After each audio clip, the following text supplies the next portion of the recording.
And while the Stabroek Block Partners 2022 profit add up to a hefty 1.2 trillion trillion dollars or 5.9 billion US dollars in 2022, if one were to add their earnings in 2020 and 2021, those 3 years of production returned 1.4 trillion or 7.2 billion US dollars in profit to those oil companies. On the other hand, Guyana's oil money in the first 3 years of oil production was 2 billion US dollars. Counting deposits made this year, the figure for Guyana is approximately 2.4 billion US dollars.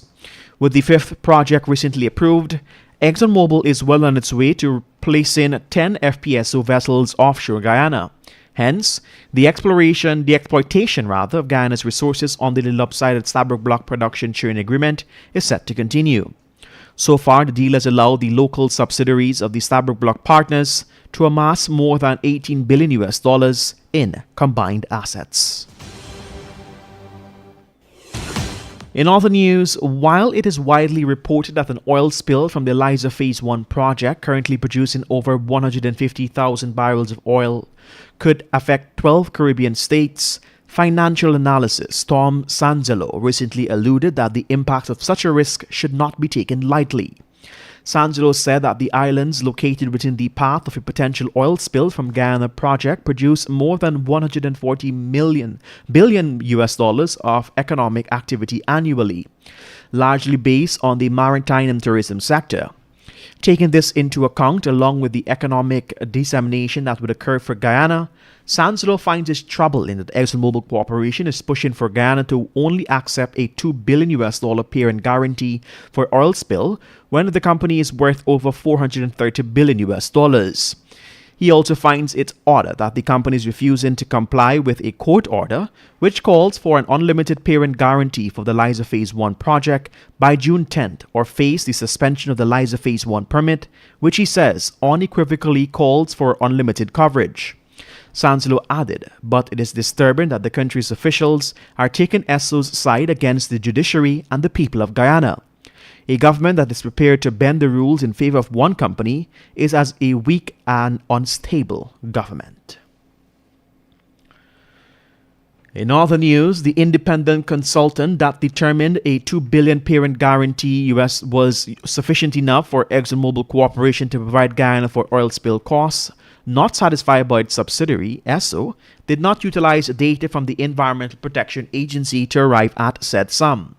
This much was revealed by EPA's head Kemraj Parsram in response to a court case filed by two Guyanese last September.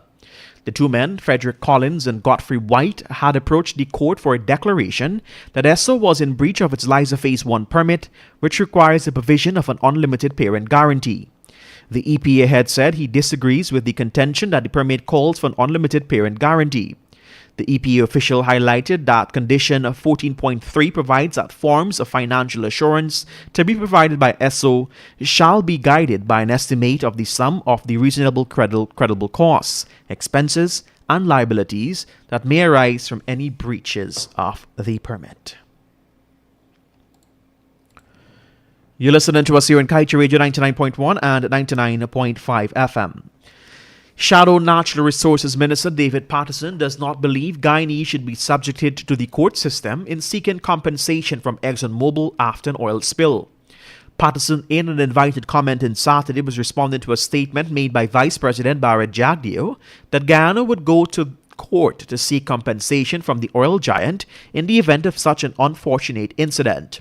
According to the former minister, the United States, the home country of ExxonMobil, as well as other Western countries, abide by the polluter pays principle and are self-insured. To this end, Patterson urged that the situation in Guyana should be no different.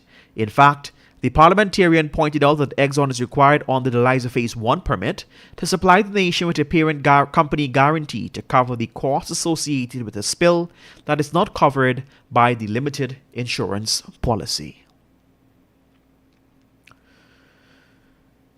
Convinced that he must do everything in his power to ensure that Guyanese are given their fair share of the nation's resources, Ray Daggers, the iconic 65-year-old man who recently walked from Crabwood Creek to Charity, will from Monday embark on a 12-hour daily fast to demand a change to the quote-unquote lopsided ExxonMobil contract.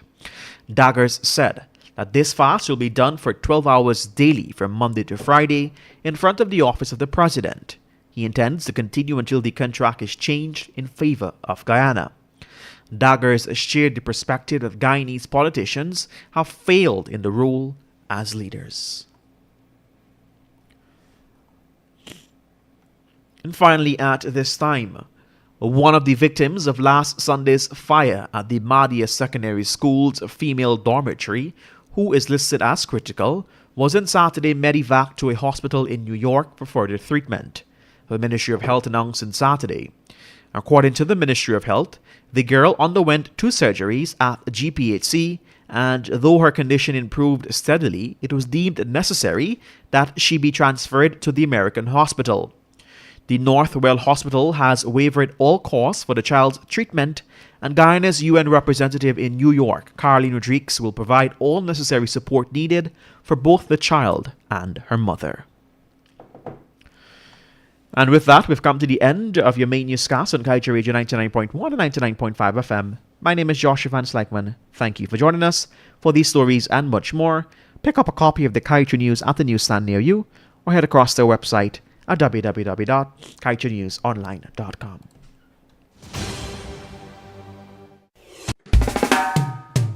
And that's the news of the moment. Remember, to get the full details of these stories, pick up a copy of the Kaieteur